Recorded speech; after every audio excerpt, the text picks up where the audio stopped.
Hello everyone, and welcome back to The Old Hunt, where we are still celebrating 10 years of Bloodborne.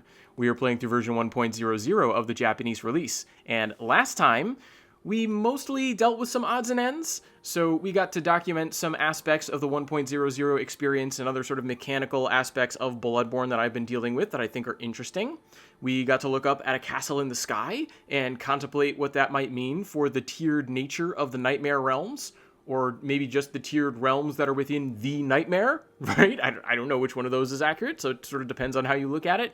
And we also got to check in with Vileblood Queen Annalise, and so some interesting things going on there. We made a little bit of progress up Mergo's Loft. We're gonna maybe not make a ton of progress in that direction this time, but at least some important direction in that time. But before we do that, I do want to start out, as I tend to these days, by addressing some of the comments I got in the last episode. So first of all, just a mechanical note, I did hear from Rhetorical and found out that basically, yeah, sort of as I suspected, but even more than I suspected, the Arcane Rifle Spear, basically we can't really expect it to come online in this playthrough, because the option that I presented, which was out of shape farming, is something that Rhetorical was saying, they had the experience of farming for out of shape gems, and they had access to the fetid, rotted, cursed, depth 5, super optimized chalice dungeons, and I don't, right? Because I can't make those root chalice dungeons to have access to those additional rights. I'm stuck in Great East, and so even then, right, like the gems that I get aren't necessarily going to be the highest level quality that I would want anyway, and it's going to take longer. And Rhetorical was saying it was like a 30-hour grind, so that's a lot of time to put in for a reward that might not even get the build going in the first place. So yeah, I'm sorry, I tried, but I don't think we're going to do the Arcane Rifle Spear thing in this particular playthrough. Might keep chipping away on that off screen after the rest of this playthrough is done, but we'll see. We'll see what happens with that. Anyway, I also got some interesting feedback from Big Gubosu, who was mentioning that I had talked about how there's sort of a disappointing aspect of Annalise's storyline, and I do think there is some disappointment there, but Big Gubosu brought up what I think is an interesting point in the sense that, okay, we can talk about Annalise's scrap of flesh being rewound, and the way that happens at the Altar of the Spare. While it's interesting, it's not necessarily the most engaging, but if you think about it, what does this mean for Alfred's storyline, right? Because remember, I made a big deal about how we can consider Alfred, even though he's something of a fanboy, as embodying part of the spirit of Bloodborne, in the idea that he would take an old idea and follow it, right? Keep that sort of idea, that sort of doctrine alive and around in the world, right? He gains something from carrying out the wishes of the dead, right? That's essentially what he's accomplishing when he does his little quest to murder Annalise. Well, what happens when she comes back and she doesn't even comment on it, right? Because time is utterly rewound for her. We're completely erasing Alfred's influence on the world, right? We're making it so that he's just cut out of the picture completely. And I thought, ooh, that's a really interesting point. I haven't really considered it from that angle before. I've thought about how it's a little bit disappointing, like I said, as a storyline in and of itself, but when you sort of make that a potential sort of knife twist that you can give to Alfred, it's interesting. I mean, obviously, I've thought about the fact that, you sort of thwart his quest by bringing Annalise back, but, the idea that you would thwart not just his quest, but, the entire idea of him carrying forward the will of the executioners, I mean, that I think is pretty cool.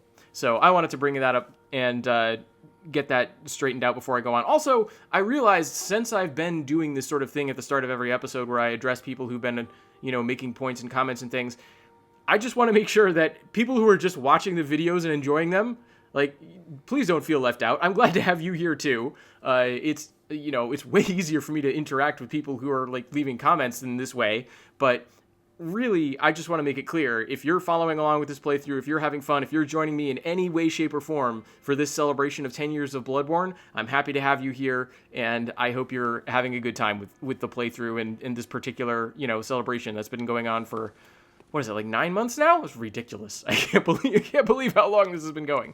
Anyway, to that end, I do want to address my runes before I go back to Marigo's Loft, because I have the Discovery rune setup going on here, and I don't really need the Discovery rune setup going on in this particular instance. So I think what I am going to do, let's see. I could grab another 5% HP boost. That wouldn't be bad.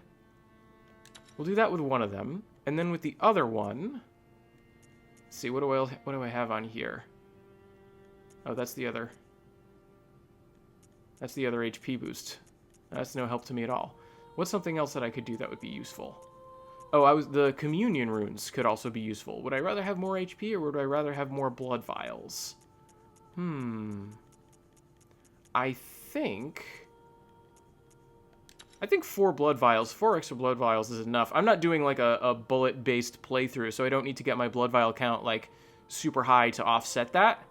So I think I'm pretty good with this, right? Total of like 15% more HP. Actually, don't know how the percentages stack in Bloodborne, but that's okay. A little bit more HP and this communion rune. I think that's a good setup, better than what I had before. I could boost blood echoes. That wouldn't be a bad idea, but then I'm not really at a state where I need them. Like, I could never level up again, and I'd still be over-leveled for the end of the game. So I think I'm good with those two. I think we're just going to pick up from where we left off and start heading back up Marigo's Loft.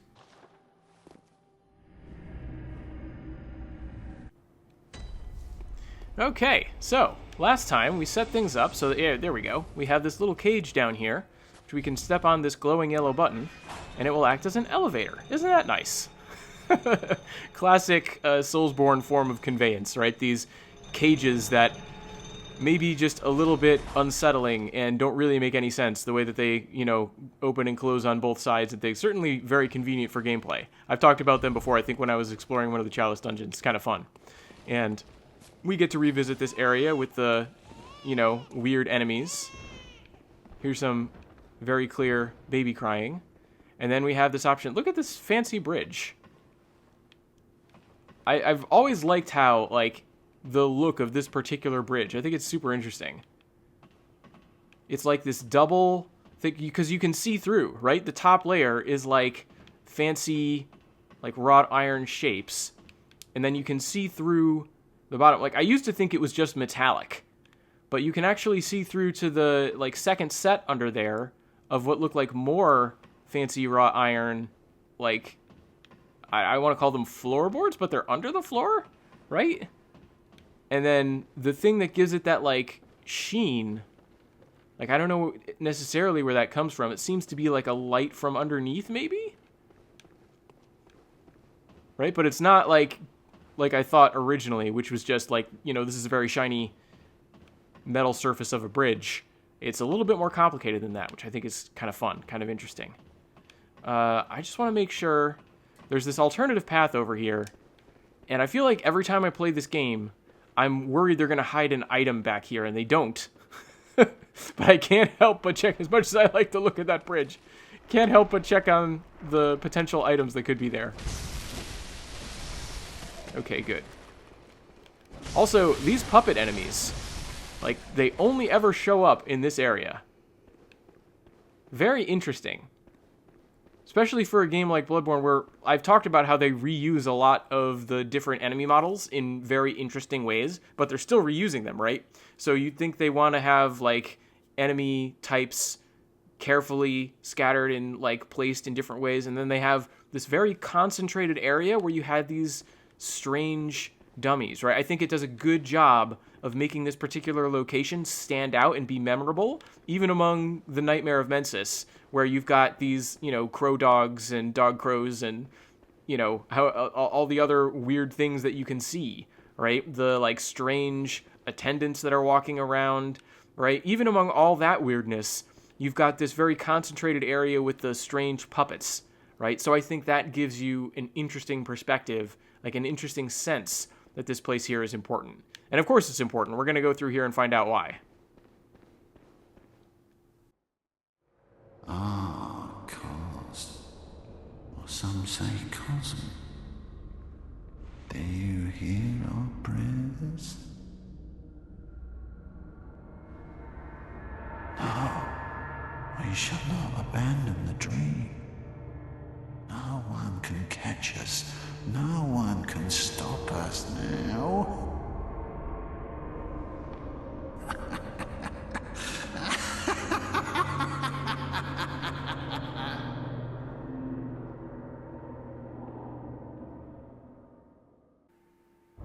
Hey, it's one of the most interesting boss fights in the game.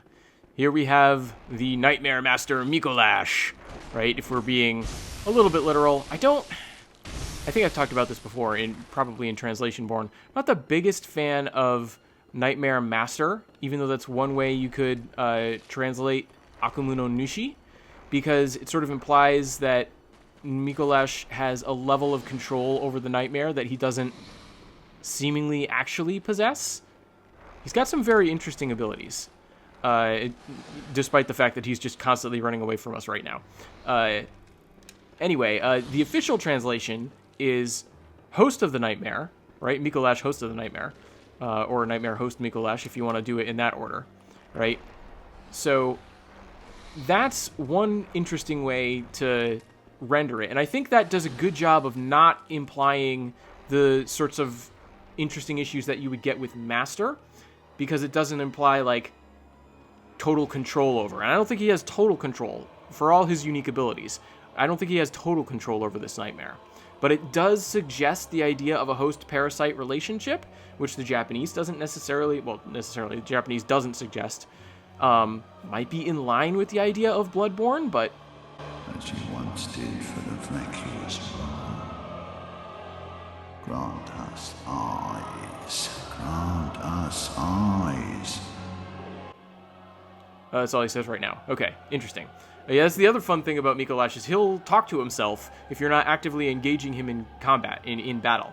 So that's another thing that we can keep in mind here. But just to get back to the name thing, right? It's sort of, you're stuck between a rock and a hard place here.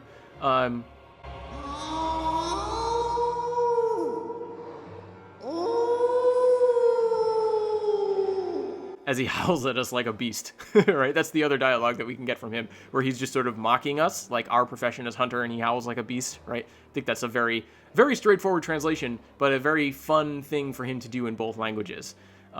Anyway, sort of between a rock and a hard place with the translation here, because either way you sort of end up with these implications that aren't necessarily what you want. I think, like, when I addressed this in Translation Born, someone asked, like, what would you do? And I was like, maybe, like, Warden of the Nightmare?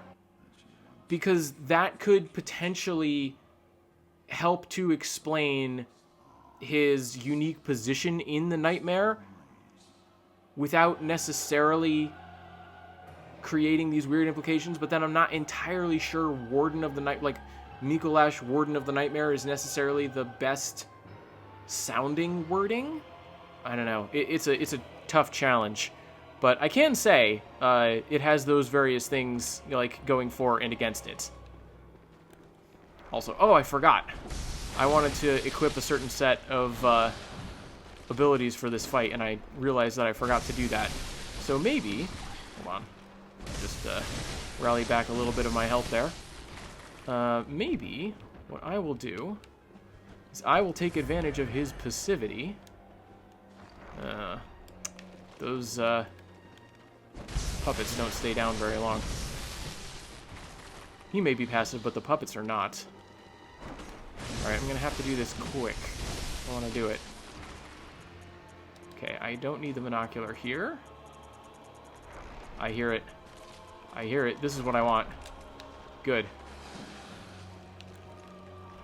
So, Micolash will eventually use this spell against us, like he will use that spell against us now. However, oh, I only hit him with one beam. Whatever. I just love the irony of being able to smack him with that. Ah, you took too long.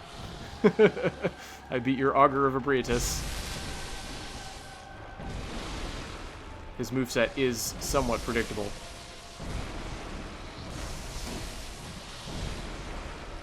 should be running away. Okay, there, he's gone. Majestic! A hunter is a hunter, even in a dream. But alas, not too fast. The nightmare swirls and churns unending.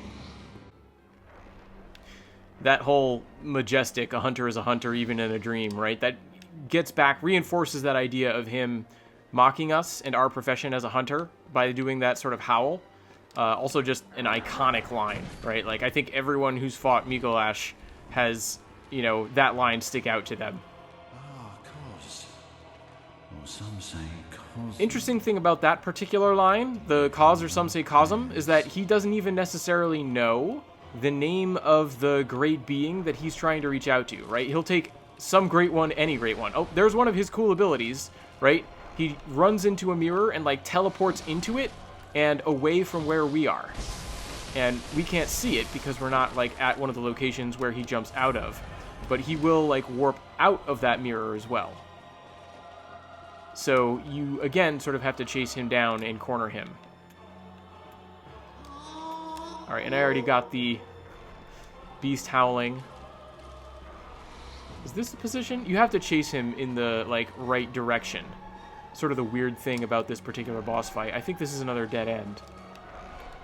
Yeah, another dead end into a mirror for him. So there he goes.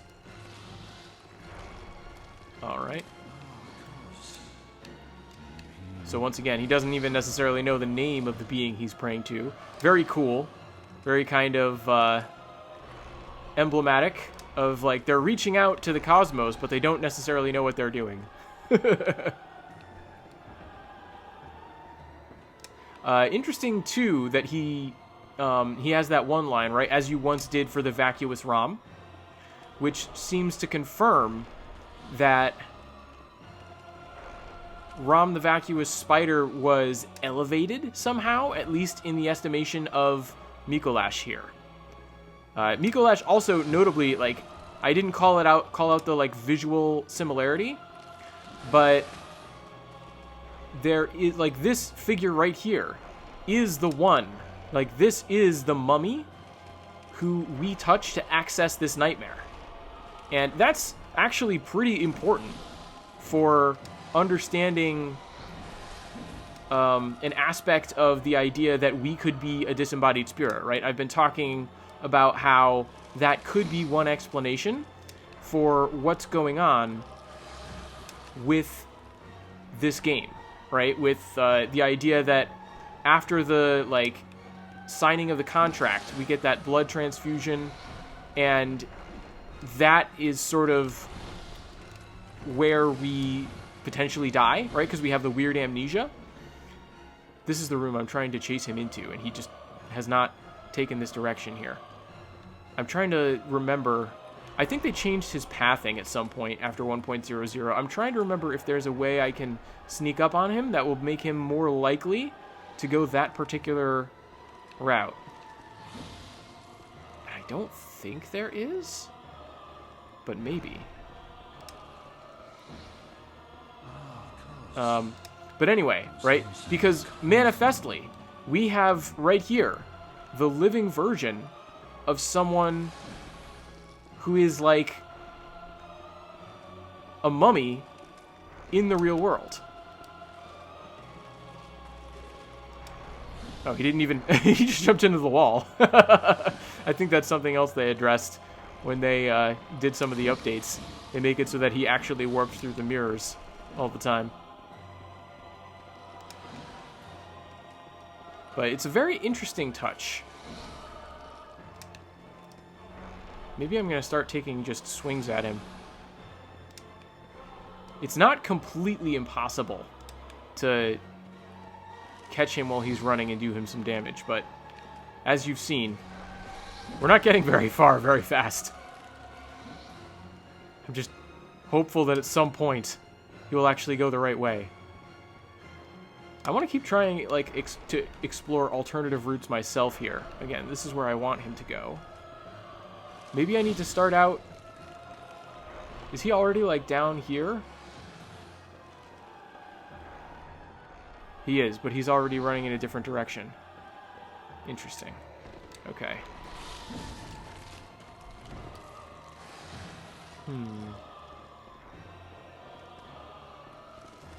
Right there. That was an opportunity that I could have... There we go. I hit him anyway. Right, he disappears when you hit him that way. But even in doing so, like, he still takes damage. So, I mean, this is going to be a very drawn-out boss fight, if that's what I have to rely on to defeat him. But we'll see. And it's not going to happen this time, because I was not running far enough or fast enough. It's alright. Okay, he's going to warp. I want to try... take advantage of the room that he's not going in. Where is he? That's just a dummy there. I guess he didn't warp out that time of that mirror?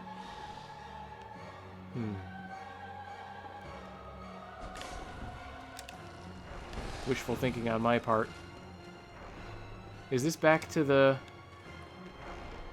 outside? As you once did for the vacuous one. No, I don't know where he is. Great. Us eyes. Maybe I should, like, find a way to cut forward on this fight, because as it stands... Oh, here he is. As it stands now, you're probably all getting very bored. That's the downside of this fight, really. Oh, it was way too slow. Is that... Uh-oh. Generally, it's okay to ignore the puppets, but... What?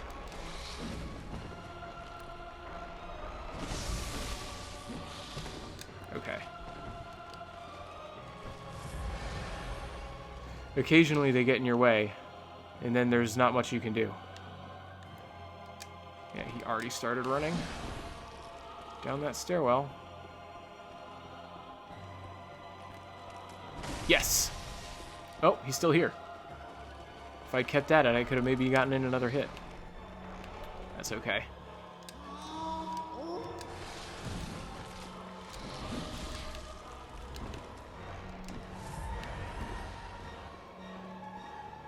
Okay, I think what I'm going to do is I'm just going to skip forward at this point to when some progress happens.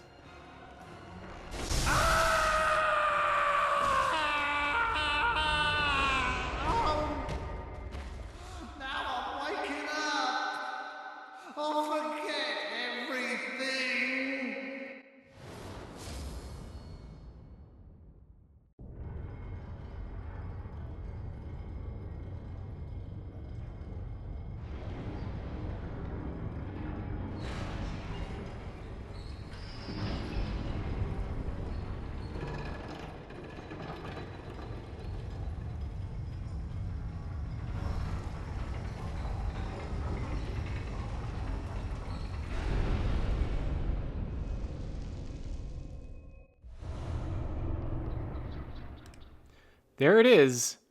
Now I'm waking up. I'll forget everything. That's an important line because it sort of establishes, well, first of all, we know we can go back to the world of Yharnam and see that the mummy has not animated, right? So presumably that's the end, sort of Micolash's spirit. And the interesting thing, though, is, well, first of all, he doesn't know that. He just thinks he's going to wake up, right? So he doesn't seem to have a concept of how much time has passed in the world of Yharnam, if that is indeed his, like, home plane. I don't necessarily know what we want to call it, because it's not necessarily the real world. I still sort of want to call it the real world. Think of it that way. Like I said, my sort of preferred interpretation at this point is the idea of reality pervaded by dreams and nightmares, that sort of thing. But, you know, I want to be open to various interpretations. Whatever we make of that, right? Micolash associates losing the nightmare with losing his memories of maybe what's going on here, right? Almost as if when you cross from one side to the other, you can expect to lose your memories. Right? We know, like I talked towards the beginning of this playthrough, I talked about how Gilbert mentions how their strange blood bought me time, right? But he remembers who he is. Our character has amnesia, but Gilbert, who also was a foreigner who came to Yharnam, got a blood transfusion, he still remembered who he was. Micolash brings up this idea of losing your memory as you go from one state to the other. We've lost our memory, right? So that idea of us potentially dying or moving to this sort of spirit form to inhabit the dream and losing our memory in the process, like all of a sudden comes back around, I think, in an interesting way, right? And of course we know, because we have a solid example now, that you can have Micolash as a corpse in the world of Yharnam and as a living, like running around, talking, jeering spirit. Also, another thing that it's important to call out about his dialogue, right? I talked about a few things, but, it was the heat of a boss battle. He says, no one can catch us, no one can stop us now, right? As if, well, first of all, it plays into the idea of, like, hunter and prey and beast and that sort of thing. But also, it sort of gets at the idea, very roundabout, so this is not like a one-to-one, like, solid for sure thing. But it gets at the idea that Mensis seems to have been operating in secret, right? Remember, they have the hunters in name only who use the Night of the Hunt as cover to go out and kidnap people to fuel their rituals. And right, we have all these indications that what Mensis is doing is like out of sight, secretive. They don't want people to know or catch on because presumably if they did, right, they would get caught. They would get stopped. But their ritual proceeded to the point where they felt like Micolash, anyway, who is the head of the school of Mensis, presumably, I mean, he certainly seems like he's the one in charge, is talking like, we've come too far. The ritual's been enacted, right? It's in process. It's too late. You can't stop us now. Nobody can catch us now, right?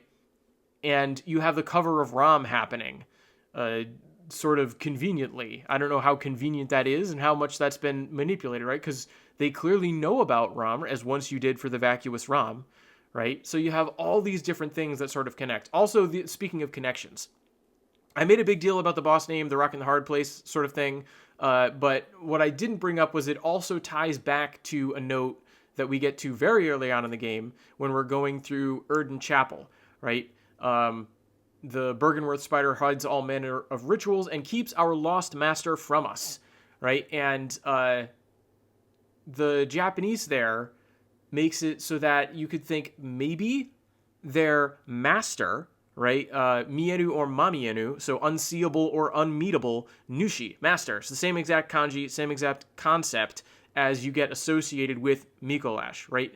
Nightmare, right? Master, if we're going to use that word, even though I don't like it. You can draw that parallel there in the Japanese.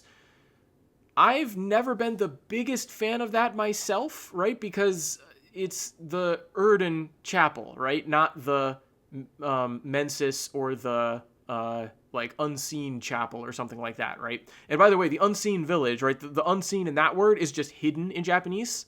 So it doesn't tie in with the idea of like the like unseen master, right? Invisible or unmeetable master.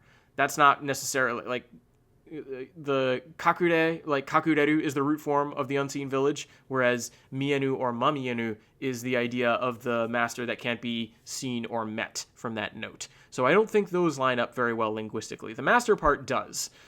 So that is a possibility. I'm more of the persuasion myself that says you have this invisible, like, chief figure in Erden Chapel that can't be contacted. That sounds to me like it might be Erden, right? But very open to interpretation. So it's not that I can say one of these theories is right and the other one's wrong.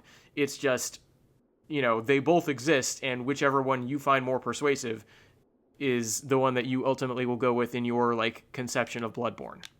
Okay, I think that's most of the important stuff when it comes to, like, Micolash and the idea of being tied or not tied to the dream, transitional states of reality, potential ties to what's going on back in Erden Chapel, all those things. So we're going to take some time and finally do some exploration and pick up all these things that we have here in this particular hall. Because we have a lot of stuff here, and some of it's very important. And of course, just by, completing the boss fight, we get the Mensis cage, which I want to come back to. Definitely want to put that on and give that a read through before we get too far. Okay, I want to come back here later because that, I think, is the transitional space. Possibly. Like, it's tough because this is such a big arena. We have a lot of ground to cover here. No, this is the way that's out, back to the first part of the arena. Okay, so I do want to come back this way and explore in this direction here. This is the part of the fight that I never got to, right? You're supposed to eventually, like, corner Micolash, jump down and force him to run this way, and then this, like, gate falls down here, and it traps you in, like, a little cage match with him, and that's where he'll use a Call Beyond himself. I never got to that version of the fight. I just had to very slowly and frustratingly chase him down and whittle away at his HP until he finally was done for. Definitely an artifact of 1.00. This boss fight goes much more smoothly, I would say, in 1.09. The pathing has been fixed anyway. So you don't get this, like, frustrating chase down thing where he never does what he's what he's actually, as we know from later versions of the game, supposed to do, which is run in here, right? That said, Micolash can still be an annoying boss fight because the first part can take a while, even with the proper pathing. The first part can take a while to get him to this place, and once he is in here and he has access to his full moveset, right, especially if you're not careful and you get hit by that Call Beyond, it can one-shot you. And I have had many a fight with Micolash where everything's going great, and then I take an unexpected Call Beyond to the face, and that's the end of the fight, and I have to start all over from the beginning again, right?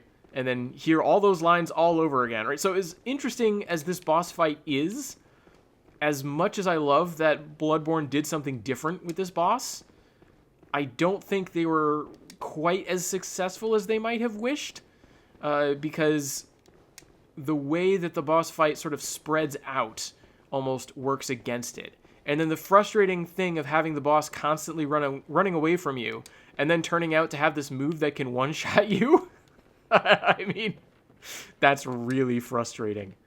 So, yeah, I definitely have had my share of frustrations when it comes to fighting Micolash, including in this particular fight. I was getting a little bit annoyed at having to, like, basically have one opportunity to do any damage to him in the second phase. If you can really consider this, maybe it's like the third phase, because you have the run and chase phase in the first place, the first combat room, the run and chase phase in this place, and then it never proceeded to, like, the fourth phase before. Oh, and also we watched that cutscene of this bridge that I was talking about with the light coming from below. Maybe you can see a little better now. It's not like a solid platform. It's been raised up here mysteriously for some reason. We don't know how that works. Oh, there was one more thing that I wanted to talk about when it comes to Micolash. Also, this is a risky transition to make here, but very important to come out and get that bloodstone chunk. This is another area where you can get Micolash to go at various points in the fight. It's also a very frustrating, because if you go down that particular drop right there, especially before that bridge has been raised, it's even easier to fall off there. That's another instant end to the boss fight that can be very frustrating. But what was I in the middle of saying? I had just come to a revelation about what I wanted to say about Micolash, and then I completely forgot. Don't worry, Gameplay Matt. I've remembered. You were going to mention the possibility that those puppet enemies, most of which have notably ceased to function now that Micolash is no longer around, might be what became of the other members of the School of Mensis. This would certainly tie in with how the higher-ups in the church seem to view other people, as a means to an end, and could help reinforce the idea that Micolash is the leader of the Mensis sect. There, now you can get back to orienting yourself in the Nightmare gameplay, Matt. Of course, this is the, like, arena that you can trap him in. Alright, well, I'll have fixed that in editing. Editing Matt will have finished the thought for me, even though I've lost it in real time. Thanks, Editing Matt. Okay, so I believe I have finished scouring this particular part of the boss arena. It's time to go back to the first section of the boss arena, wherever that is. I'm now, like, completely turned around. Aha! Okay, here we go. I found it. This, finally, is the place I was trying to get.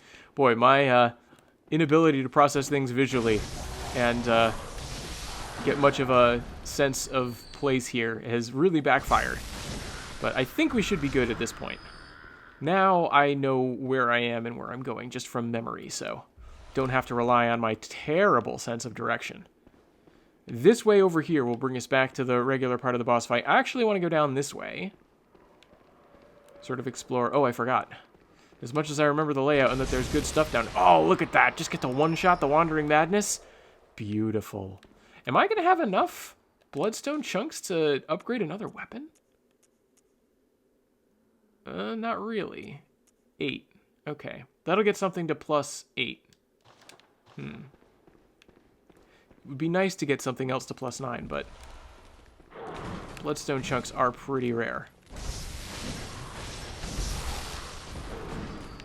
Boy, it's really nice to be doing elemental damage to these enemies, right? Just like with the Wandering Madness. These are enemies that are fairly stout when it comes to fighting them with physical damage.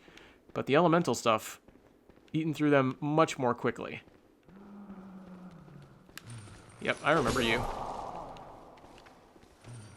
If I'd been even more on top of it, I would have avoided the crossbow as well. But I remember this one.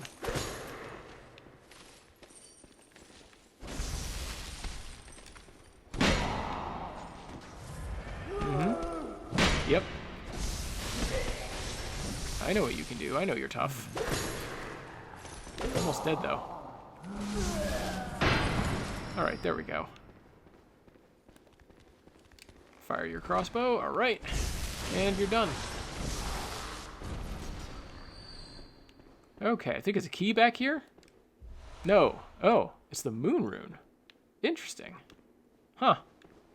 I did not remember that being the moon rune. Oh, right, I already got the key. Of course. Of course. Okay, let's see. So before I go back, and must be the next landing, go back to the first part of the boss arena, let's sort of cap this out here by doing a little change of clothes. Now that we have the Mensis cage, let's take a closer look at that, because that's definitely something that I wanted to address. Also, you'll note, right, if we want to go for the full Micolash look, we pair this with, I believe it's the student set with the overcoat, right? So there's a potential tie to Bergenworth. Remember how I was speculating that the term sensei in that one note in the lecture hall means that maybe it was someone in Mensis who worked under Master Willem, who realized maybe Master Willem was correct and left that note, right? Well, possibly it was Micolash there, because Micolash seems to be the leader of the Mensis sect, and he's running around wearing a student uniform from Bergenworth, in addition to the Mensis cage. And this is an interesting, potentially important item. Like, definitely important. It's just that we don't fully grasp its importance, so go figure. We're going to do our best, though. I'm going to do a quick translation here. Okay, so as far as the title is concerned, very straightforward. The Mensis cage, the cage of Mensis. Right? Menshisu, once again, is the Japanese for the Latin of Mensis, and then Ori is cage. And I mean, you just look at it, it looks like a cage. Mensis cage, very straightforward. As for the description, the Mensis school faction, which presides over the hidden ward, or the hidden city center, right? That's the unseen village, essentially. That's what the Japanese is getting at there in the first line. And then second line, the or an hexagonal prism iron cage, which symbolizes their strange way of doing things. And when I say there, we're talking about sono at the start of the line, which is like that. And it's one of these classic cases where we're getting, like, sono is clearly a referent back to something. What's it referring to? I think it's referring back to the main subject of the previous line, the Mensis school faction, right? The Mensis sect. So this hexagonal prism iron cage is the symbol of the strange way of doing things of the school of Mensis, the rulers of the unseen village. Whew, okay, let's move on to the central section. This cage regulates the will and is a device for gaining objectivity in regards to this world. And at the same time is a feeler or antenna for the purpose of correspondence with the great one or great ones of the dream or dreams.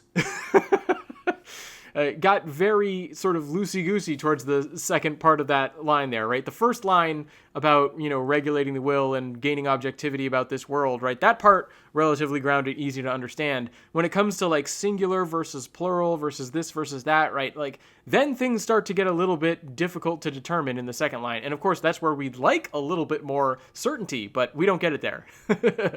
But this is why I remember I was saying, I think back when I was in Advent Plaza at some point, I was talking about how I like to think of the Mensis cage as sort of like emitting this like radio wave sort of signal, because once again, sort of just like the make contact gesture that we could see when we interacted with that corpse in the Upper Cathedral Ward, this is koshin, right? So it's correspondence, but like it has this idea of telecommunications tied to it.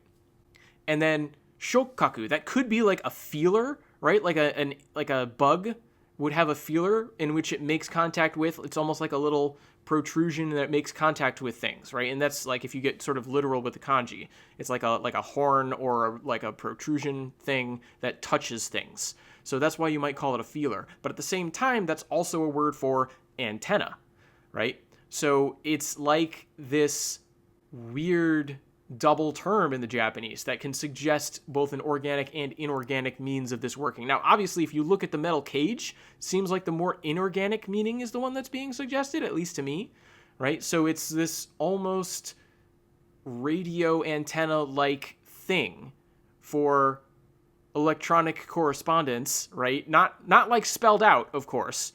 And we know that biological correspondence seems to have something to do, and we can use like, what are they, phantasms as a medium with the methods of the choir, whereas Mensis seems to be more going the route of this cage, this Mensis cage. And then who are they trying to reach?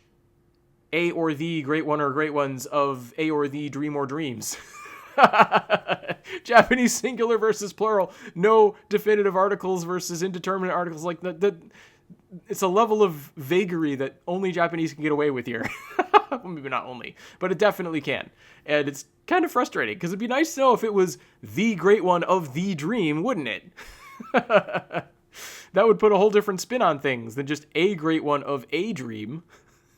But we can't nail that down. This sort of reminds me of the ambiguity with the moon rune, where I wanted to say there was a reference being made to the moon presence, but the vagueness of the Japanese keeps me from being sure of that. Similarly, it could be the moon presence being called out to here, but then again, it might not, and Micolash's dialogue is no help in this regard. Just think of that line about Kaz, or some say Kazum, right? Remember back, they don't even really know who they're in contact with, right? It gives this implication of like book learning, right? They've looked up this idea that like, Bergenworth had this thing, and maybe they could look to the example of Ram as ascension through some sort of contact, and that's what they're trying to achieve, only in like results which would leave them maybe less vacuous, right? Again, there's not a lot to go on when it comes to like putting all of this together.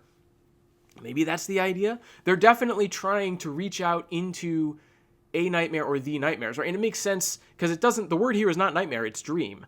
But if you think of the dream and nightmare sort of ideas as similar enough, right, it would also make sense for them to be trying to communicate with a great one in their own nightmare, right? The nightmare of Mensis. They have their own nightmare. That's the great one it makes sense for them to be trying to correspond with, right? So the Japanese is vague enough to make that a possibility as well, right? It doesn't have to be the moon presence. It could be there's actually a couple different options, I think, when it comes to like great ones that Mensis could be in contact with, as we'll see. But interesting to note that that's what's going on there. And I did want to sort of come back to the idea of the electronic means of transmission, right? This idea of radio signal like transmission and receiver, like that whole idea, because it ties in with the electromagnetism idea that Tarnished Archaeologist was mentioning in that episode about what was happening in the area around Advent Plaza, right? So that's an interesting thing to consider here. And that's what I wanted to bring up when I said, I'll talk about that when we get to the Mensis Cage. Here we are in the Mensis Cage, and we've got all this terminology that seems like it might be linked to the sort of radio. If not like directly, then at least metaphorically. So make of that what you will. I'm going to move on to the final line of the description here. Okay, and this, in actuality, guided them to the nightmare they wished for. So there you have it, right? It's sort of, that final line in particular sort of pushes me in the direction of saying they were in contact with the Great One thanks to this Mensis Cage, right? They were grounded in their own reality, right? That seems to be one effect that we get from this, or that they think they got from it, right? Grounded in their own reality by regulating their wills and giving them objectivity and allowing them to correspond with a Great One in a dream realm of some sort. And following that guidance, they wound up here, right? What did we find in the building past the Advent Plaza? A bunch of those people, like mummies, that all those people apparently had gone to the nightmare. The nightmare of Mensis, presumably, right? Because I clearly identified with them. So this seems to be the key. And remember, you had all those people, all those figures that like were scattered throughout Yharnam that were wearing these cage masks that were all oriented towards the red moon. So we know the Mensis ritual was designed to call the red moon. That's the source of the spreading scourge of beasts that we need to halt, right? So all of this is sort of tying together, right? This cage played an instrumental role in allowing them to create these communications and draw closer the red moon, whatever that means. And again, it doesn't help that the Mensis sect doesn't seem to know either. Also, this was the point at which Gameplay Matt got very confused while returning to the possibility of distinguishing between the red moon, which Mensis is calling, and the pale moon, which Gehrman and probably Lawrence had audience with long ago. After all, if we take the calling of the red moon as being associated with calling the moon presence, then why is the moon presence seemingly involved in stopping the Mensis ritual? So maybe it makes sense to conceive of each nightmare realm as being associated with one chief Great One, and what's going on here is a clash between the various Great Ones and their proxies? This is a point of the lore where I really don't know what to think, a sentiment that Gameplay Matt actually conveys best. It's finally done my head in, everybody. This game. I still love it, though. All right, we're going to actually put on the Mensis Cage. Let me know what you think of that. Maybe you're in a place where your brain is still more capable of processing that particular bit of information than mine is. I'm going to finish looting the first part of the boss arena here, and then we're going to go back to the dream. Whew. What an episode this has been. This is one of the many reasons why I have a hard time when it comes to like piecing together Bloodborne's lore. It all starts to unravel on me. Ugh. Oh well. Interesting to think about. I always say that, but it's true, right? It sticks in your brain. Sticks in your head. Sticks in your brain, right? It really is fun to speculate about, even though you can't necessarily arrive at very solid answers. And even though it sort of hurts my head to dwell on the possibilities. But here we are. Okay, now I feel pretty satisfied that I have looted this whole extensive boss arena, and I can make progress towards what I believe is the final lantern in the game. I want to go up this way. And we want to cross that bridge that has been raised, right? So this is a way in which, like, you really do have to defeat Micolash, right? I mean, every boss is its own sort of dead end where you have to take on that figure. But if you ever want to beat the game, you need to beat Micolash to raise that bridge, right? This is how you know Micolash is no optional boss. And now that we can cross this bridge that's been raised, we have access to this lamppost over here. And we can return to the Hunter's Dream.